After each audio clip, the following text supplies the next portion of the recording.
Good morning, good afternoon, good evening, जब भी आप इस यूट्यूब चैनल को देख रहे हैं। तो चलिए दोस्तों शुरू करते हैं question hour part 4। First question, रात के समय जानवरों की आंखें क्यों चमकती हैं। सेकंड, छिपकली दीवारों से गिरती क्यों नहीं है। थर्ड, चींटियां कतार में ही क्यों चलती हैं। फोर्थ, सांप अपनी जीभ बाहर क्यों निकालते हैं। फिफ्थ, इंसान का दिमाग एक दिन में कितना सोचता है। तो पहले सवाल का जवाब, रात के समय जानवरों की आंखें क्यों चमकती हैं। आपने जिंदगी में कभी ना कभी तो जानवरों की आंखों को चमकते हुए देखा होगा और वो पहला तजुर्बा आपके रोंगटे खड़े कर गया होगा। तो चलिए जानते हैं ऐसा क्यों है। दरअसल रात में घूमने वाले जानवरों की आंखों में रेटिना के पीछे भी एक परत होती है जिसे टेप्टम लूसिडम कहते हैं। इसका मुख्य काम रात में देखना होता है। यह परत अलग अलग रंग की भी हो सकती है।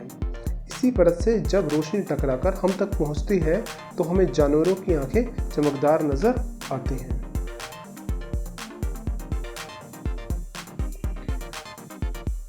क्वेश्चन सेकंड, छिपकली दीवारों से गिरती क्यों नहीं है।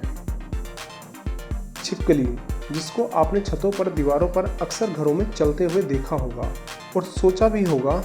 आपके उस सवाल का जवाब आज मैं आपको बता देता हूँ। दरअसल आपने सुना होगा कि उसके पैरों की बनावट ऐसी होती है कि वैक्यूम बन जाता होगा, लेकिन ये पूरा सच नहीं है। वैज्ञानिकों के अनुसार छिपकली के पैरों में बालों की तरह एक संरचना होती है जिसे सिटे कहते हैं। ये सिटे फिर स्पैटुले में विभाजित होती है और जिनमें अपोजिट चार्ज बनाने की क्षमता होती है, जिससे दीवार का अपोजिट चार्ज बनाकर खुद को आकर्षण बल से चिपकाकर रखती हैं और जहां चाहे वहां घूमती हैं। प्रश्न तीसरा, चींटियां कतार में ही क्यों चलती हैं। चींटियों को आपने कतार में चलते तो अवश्य देखा होगा। चींटियां जब किसी खाने की चीज को ढूंढ लेती हैं तो वापस लौटते हुए वे उस खाने की चीज का एक छोटा सा टुकड़ा ले आती हैं और आते हुए एक केमिकल सेंट यानी गंध छोड़ते हुए आती हैं जिसे फेरोमोन्स कहते हैं। हर जाति की यह गंध दूसरी जाति से अलग होती है जिससे उस जगह पर उसके बाकी साथियों का पहुंच पाना आसान हो जाता है। क्योंकि यह गंध जल्दी ही वाष्पित हो जाती है, इसलिए हर वो चींटी जिसके पास खाना होता है इस गंध को छोड़ते हुए चलती है ताकि बाकी उसके पीछे पीछे आ सके। इस प्रकार चींटियां एक दूसरे की मदद करते हुए कतार में चलती हैं। प्रश्न 4, सांप अपनी जीभ बाहर क्यों निकालते हैं।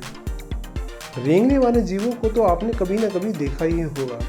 इन्हें इंग्लिश में रेप्टाइल्स और हिंदी में सरीसृप कहते हैं। सांप भी इसी प्रजाति का एक प्राणी है जो कि अपनी जीभ को बार बार बाहर निकालता रहता है, पर वो ऐसा करता क्यों है।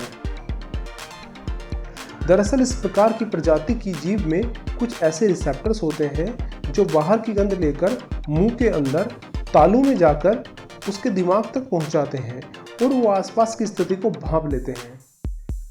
अब आप सोच रहे होंगे कि क्या सांपों की नाक नहीं होती, पर वो सिर्फ सांस लेने का काम करती है, सूंघने का नहीं। सूंघने का काम सांप अपनी जीभ से करता है। इंसान का दिमाग एक दिन में कितना सोचता है। जैसा कि आप जानते हैं कि आपका दिमाग शरीर के हर हिस्से को कंट्रोल करता है और हमेशा व्यस्त रहता है। इंसानी दिमाग एक दिन में लगभग 50,000 से 70,000 विचारों को दिमाग में लाता है, मतलब कि 2,500 से 3,000 हर घंटे। ज़्यादातर विचार इनमें रिपीटेड होते हैं और कुछ तो इतने मामूली होते हैं जिनकी तरफ हमारा कभी ध्यान ही नहीं जाता, परंतु हमारा दिमाग लगातार एक्टिव रहता है, अपना काम बिना थके करता ही रहता है, जो कि सोचना है। So guys, if you like this video, please like, share and subscribe my YouTube channel Study House। और हाँ दोस्तों, घंटा बजाना ना भूलें। Thanks for watching।